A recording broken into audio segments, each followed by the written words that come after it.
চক্রবর্তী এই মুহূর্তে মুম্বাই থেকে রয়েছেন। দীপাঞ্জন চক্রবর্তী, একদিকে মানে এটা খুব গুরুত্বপূর্ণ এই আলোচনাটা যে এটা শুধুমাত্র একটা ব্লকের আন্দোলনে এবার বোধহয় সীমিত থাকবে না, এটা অভিষেক বন্দ্যোপাধ্যায়, মমতা বন্দ্যোপাধ্যায় বুঝতে পারছেন যে এই জমি, এই যে টেনে হিচড়ে জমি নিয়ে নেওয়া, এই পুকুর দখল করে নেওয়া, এই বিভিন্ন প্রমোটার রাজ এবং মাফিয়া রাজ, যেটা একেবারে ডিরেক্টলি মমতা বন্দ্যোপাধ্যায় তৃণমূল কংগ্রেস এন্ডোর্স করছে, এর বিরুদ্ধে যদি স্বতঃস্ফূর্ত জনরোষ বিভিন্ন শহরে শহরে জেলায় জেলায় হয়, ভয়ঙ্কর একটা ল অ্যান্ড অর্ডার সিচুয়েশন হতে পারে।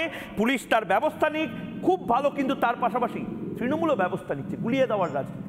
অভিষেক বন্দ্যোপাধ্যায় যেটা করলেন এবং আজ তারপরে কুণাল ঘোষ, ব্রাত্য বসু যেটা করছেন, 7 দিনের মধ্যে নাকি এবার শাহজাহান অ্যারেস্ট হবে, তাহলে বললেন কেন এতগুলো কথা? এই গুলিয়ে ফেলার রাজনীতিটা করছেন কেন? ময়ূর, তোমার দ্বিতীয় প্রশ্নের উত্তরটা আগে দে। ওই একটা অশিক্ষিত উচ্চিংড়ে দুদিন লাফিয়েছিল, তো দেখেছো তো উচ্চিংড়ে আবার সেই গুবড়ে পোকা হয়ে যায়, উল্টে দিলে উল্টে থেকে 4 হাত পা নাড়াতে থাকে, সে নাড়াচ্ছে। ওটাকে, ওর প্রশ্নের উত্তর দেওয়াটাই আমার মনে হয় বাতুলতা।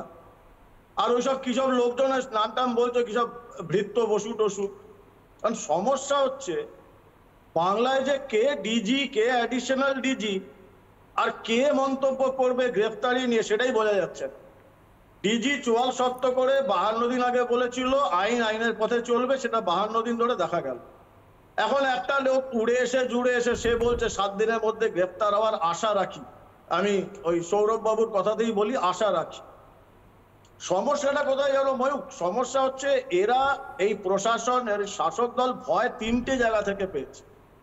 গ্রামের মানুষ, গ্রামের পুরুষদের জন্য জমি, তাদের স্ত্রী কন্যা মায়েদের সম্মান, এই দুটো হচ্ছে গ্রামের মানুষদের জন্য সব থেকে ইম্পর্টেন্ট।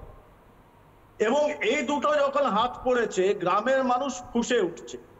3 নম্বর যে ভয়টা শাসক দল পাচ্ছে সেটা হচ্ছে, খুব ভালো করে জানো তোমরা, এনআইএ ঢুকছে। এবং এনআইএ ঢুকছে দীপাঞ্জন চক্রবর্তী, জমি এবং নারী নির্যাতনের জন্য এনআইএ কেন ঢুকবে? কারণটা কি? দেখো, এটা অলরেডি গভর্নমেন্ট অফ ওয়েস্ট বেঙ্গলকে এনআইএ চিঠি দিয়েছে নারী পাচারের জন্য শেখ শাহজাহানের ইনভলভমেন্ট, যেটা আমরা আগেও বলেছি। শেখ শাহজাহান একটা আন্তর্জাতিক মাফিয়া, যার সঙ্গে সরাসরি সন্ত্রাসবাদীদের যোগ রয়েছে। এবং এই এনআইএ ভারতবর্ষে আজ পর্যন্ত নারী পাচারের ঘটনায় ঢোকেনি, কিন্তু এখানে নারী পাচারের সঙ্গে সঙ্গে আন্তর্জাতিক এই অর্গান পাচার, অঙ্গ প্রত্যঙ্গ পাচার চক্র রয়েছে, এবং সরাসরি এর মধ্যে সন্ত্রাসবাদী মদত রয়েছে। প্রতি কটা টাকা ভারত বিরোধী শক্তির হাতে যাচ্ছে, তার জন্য এনআইএ ঢুকেছে। এই 3 দিক থেকে যে প্রেশার, উপরে যে আদালত নিয়ে দেখছো কিরকম ভাবে মিথ্যা কথা বলছে, এখন বুঝতে পারছি সমস্যাটা কোথায়। আদালত নিয়ে কথা বললে, সন্তু পানকে নিয়ে কথা বললে অনেকের সমস্যা, কারণ সন্তু পান একজন ছোট্ট বাচ্চা ছেলে সাংবাদিক, এত জোরে থাপ্পড় মেরেছে প্রশাসন এবং শাসকদের সর্বোচ্চ জায়গাগুলোতে, আইনের থাপ্পড়, যার আওয়াজ সারা ভারতবর্ষে ছড়িয়ে পড়েছে। তোমাদের সন্তু পান আর রিপাবলিকের কথা আমরা 1000 বার বলবো, মানুষের কাছে পৌঁছাক। তাতে যদি টিআরপি বাড়ুক, মানুষের জন্য আওয়াজ করে, মানুষের চোখে চোখ রাখে কথা বলার জন্য যদি টিআরপি না বাড়ে, তো কিসের জন্য বাড়বে? ওই মিন করে চা কফি আর কি দিয়ে ঝোল খান, সেই নিয়ে গল্প হবে। কারণ সমস্যাটা হচ্ছে এই আগুন কিন্তু পুরো বাংলায় ছড়িয়ে পড়বে। নন্দীগ্রাম সিঙ্গুর নিয়ে লোকে তুলনা করছে, দেখো নন্দীগ্রাম সিঙ্গুর দুটোতে কিন্তু শিল্পের কথা হয়েছে। সে পদ্ধতিগত ভুল রয়েছে, সেটা বাম জমানা মেনে নিয়েছে, তার শাস্তি ভোগ করছে। কিন্তু এখানে তো শিল্পের নামও নিশান নেই। এখানে একটা সন্ত্রাসবাদী শেখ শাহজাহান আর তার দল বল জমি লুট করেছে। ওখানে তো কেনার প্রশ্ন এসেছিল, অধিগ্রহণের প্রশ্ন ছিল, এখানে তো জমি লুট করা হচ্ছে। সিঙ্গুর নন্দীগ্রামে তুমি একটা ঘটনা পেয়েছো, মহিলাদের শ্লীলতাহানি। তাপসী মালিকের মতো একটা দুর্ভাগা মেয়েকে নিয়ে কি জঘন্য ঘৃণ্য রাজনীতি করেছে এরা। এবার এগুলো ফিরে আসবে, কারণ দেখো, এটা চিরকাল বলা হয় সাপুড়েরা মরে সাপের কামড় খেয়ে। আর এরা এই সাপ পুষেছে, আর এই সাপ এখন কামড়াবে। শেখ শাহজাহান যদি ধরা পড়ে, এখন সেটা কিছুতেই বাংলার প্রশাসন, পুলিশ চাইবে না শেখ শাহজাহান এনআইএ বা ইডি বা সিবিআই এর হাতে যা। তার জন্যই লাফিয়ে পড়েছে, যেভাবে ওকে গ্রেফতার করতে হবে। কিন্তু তারও ব্যাকলাশ হবে, শেখ শাহজাহান এত সহজে ধরা দেবে না, কারণ ও জানে যে ও কি পৌঁছিয়েছে, কোথায় পৌঁছিয়েছে, কোন মা কালীর স্থানে পৌঁছিয়েছে ও জানে।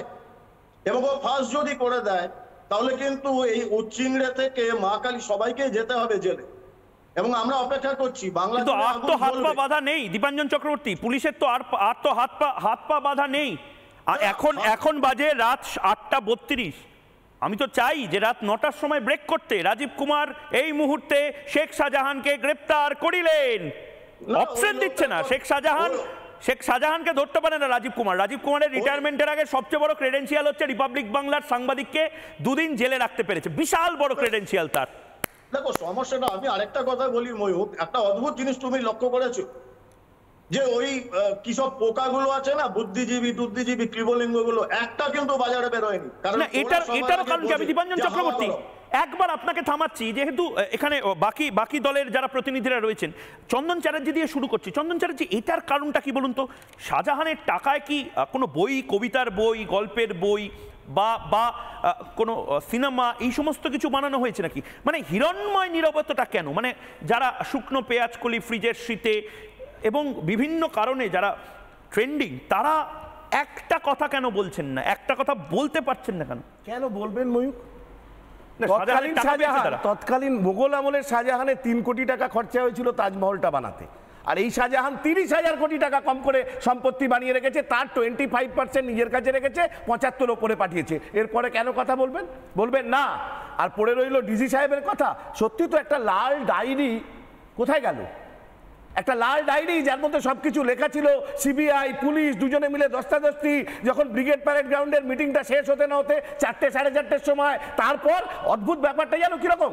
সেদিনকে কুণাল ঘোষ এবং রাজীব কুমার দুজনে ছিলেন পরস্পরের মুখোমুখি।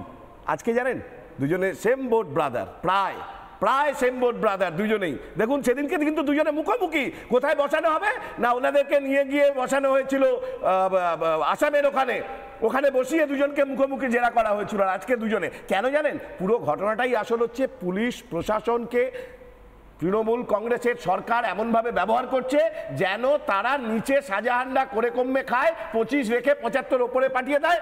পাথর, গরু, কয়লা, বালি সব চুরি হয়ে গেছে। এবার পড়েছিল সুন্দরবনের ম্যানগ্রোভের জঙ্গল, সেগুলোকে কেটেছে। তার সঙ্গে চাষের জমি, সেগুলোকে মেচো ঘেরিতে পরিণত করছে।